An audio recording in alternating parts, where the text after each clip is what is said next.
बहुत साल पहले की बात है। लक्ष्मी नगर में एक बहुत बड़ा जंगल हुआ करता था। उस जंगल में शेर खान नाम का एक शेर रहता था। वह जंगल का राजा था। उसके शासनकाल में जंगल के सभी जानवर सुखी और शांति से रहते थे। यदि जंगल में कोई भी जानवर गलत काम करता तो शेर खान उसे दंड देते थे। वह कमजोर जानवरों की रक्षा भी करते थे। एक दिन शेर खान अपने गुफा के सामने बैठे थे।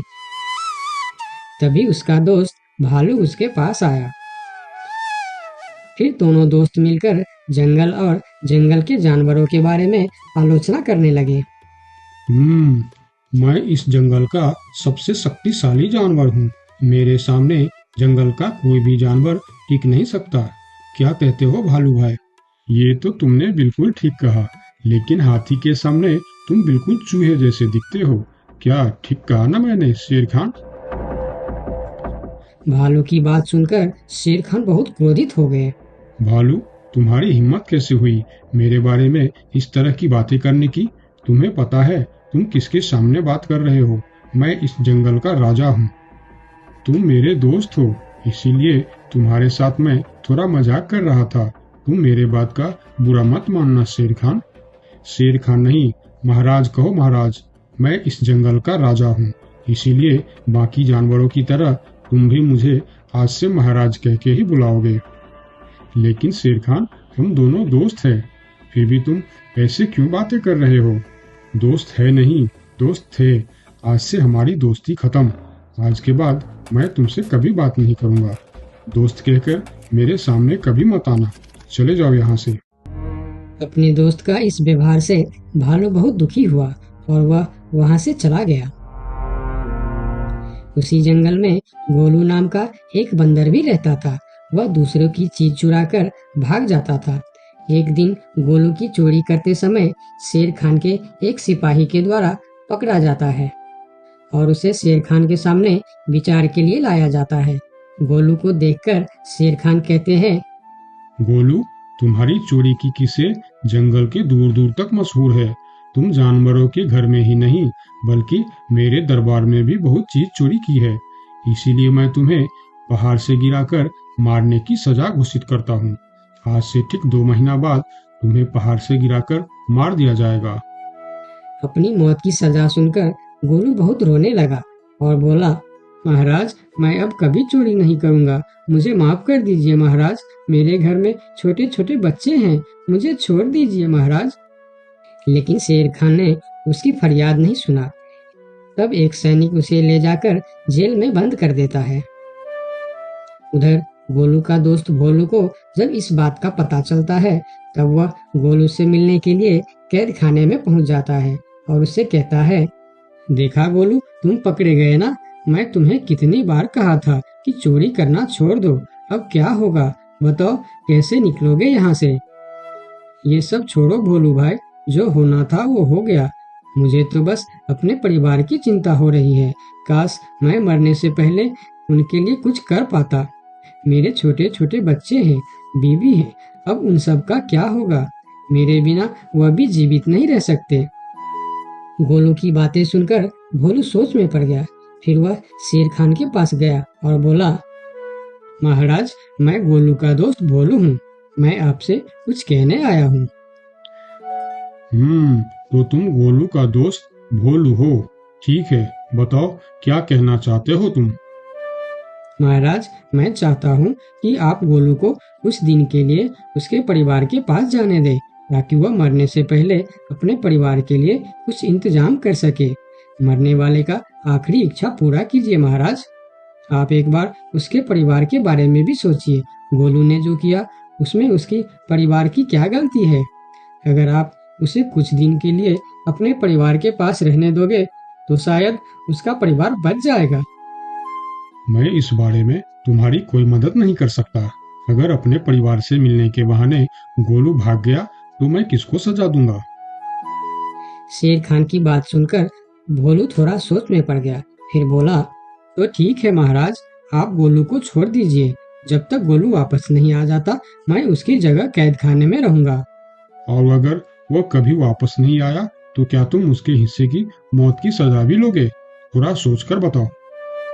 हाँ महाराज, मैं इसके लिए भी तैयार हूँ।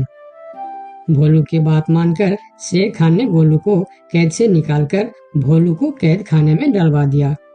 तब बाहर निकलकर गोलू ने भोलू को बोला, दोस्त तुम चिंता मत करना, मैं समय से पहले ही वापस आ जाऊंगा।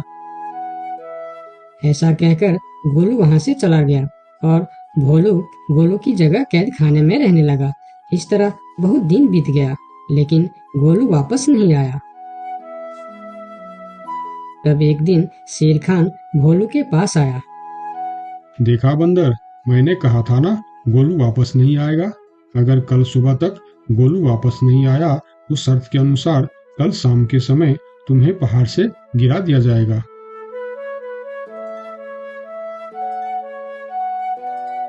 अगले दिन भी जब गोलू वापस नहीं आया, तब शेर खान और उनके सैनिक भोलू को लेकर पहाड़ के किनारे पर गए।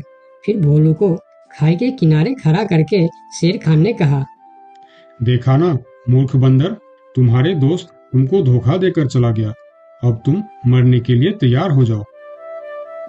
लेकिन इस बार भी गोलू नहीं डरा और बोला, कोई बात नहीं महाराज, मैं अपने दोस्त के लिए मरने के लिए भी तैयार हूँ। मैं यह जानकर बहुत खुश हूँ कि मेरा दोस्त अपने परिवार के साथ खुश है।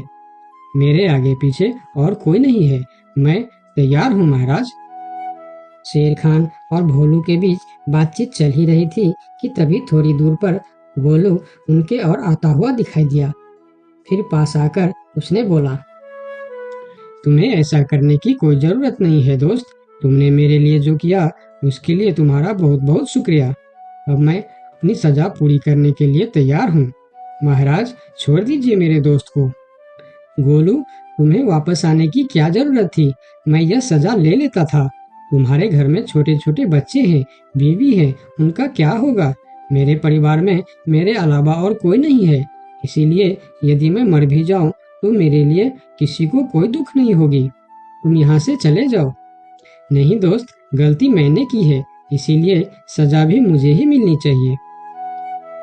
उन दोनों की दोस्ती को देखकर शेर खान सोचने लगे, ये दोनों अपने दोस्ती के खातिर एक दूसरे के लिए जान देने के लिए तैयार है, और मैं एक छोटी सी बात के लिए अपने सबसे अच्छे मित्र भालू से दोस्ती तोड़ दी। यह मैंने बहुत बड़ा गलती कर दी। मुझे इसका प्रायश्चित करना ही होगा। किसी को मरने की कोई जरूरत नहीं है। तुम दोनों की दोस्ती देखकर मैं गोलू की सजा माफ करता हूँ। और याद रखना गोलू, अगर तुमने फिर से चोरी की तो अगली बार मैं तुम्हारी सजा माफ नहीं कर पाऊंगा। नहीं नहीं महाराज, आज के बाद मैं फिर कभी ऐसा गलती नहीं करूंगा। आज से मैं ईमानदारी से मेहनत करके अपना परिवार चलाऊंगा। आपका बहुत बहुत धन्यवाद महाराज। ठीक है, अब तुम लोग यहाँ से जा सकते हो। उनके जाने के बाद शेर खान सीधा अपने दोस्त भालू के पास गया। भालू मेरा दोस्त, मैं यहाँ तुमसे माफी मांगने के लिए आया हूँ। मैंने जो उस दिन तुम्हारे साथ व्यवहार किया वह बहुत गलत था। मैं बहुत शर्मिंदा हूँ। मुझे माफ कर दो मेरे दोस्त। लेकिन महाराज, आपने तो कहा था। महाराज नहीं, शेर खान बोलो, शेर खान। आज से तुम मुझे महाराज नहीं, शेर खान ही बुलाओगे, क्योंकि दोस्त एक दूसरे के नाम लेकर ही बुलाते हैं। आज से तुम मेरे सबसे अच्छे दोस्त हो। गोलू और भोलू की दोस्ती देखकर शेर खान को अपनी गलती का एहसास हुआ और उसने भालू से माफी मांगी और दोनों फिर से दोस्त बन गए। तो दोस्तों, इस कहानी से हमें यह सीख मिलता है कि कभी-कभी दूसरे के अच्छाइयों को देखकर भी हम अच्छा बन जाते हैं। इसीलिए हमें हमेशा अच्छे लोगों के साथ ही दोस्ती रखनी चाहिए और अच्छे अच्छे काम भी करनी चाहिए। आपका बहुत बहुत धन्यवाद।